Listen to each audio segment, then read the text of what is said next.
I am afraid that the chances that we shall have price and wage controls are unfortunately not negligible. It is a device that governments have repeatedly resorted to try to cover up the effects of their own policies. It is offered as a cure for inflation. It is not a cure for inflation. It has never been a cure for inflation.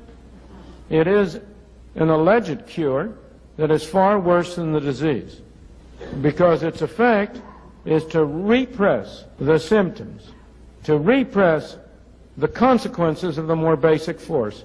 I always say that if you want to analyze wage and price control, the simplest analogy that brings it home is to think of a kettle on your stove in which there's water, and the water is boiling.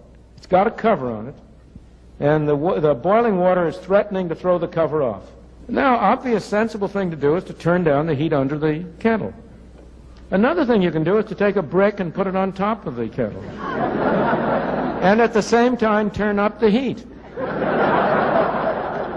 That is precisely what President Nixon did in 1971, when he simultaneously put a brick on top of the kettle by freezing prices and wages, and at the same time launched on a more expansive monetary and fiscal policy which turned up the heat under the kettle. And what happened? The lid of the kettle blew up. You held it down for a little while, and then you had a 12%, 13% inflation.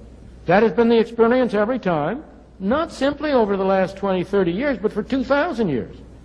Emperor Diocletian tried the same thing in Rome 2,000 years ago with identically the same results.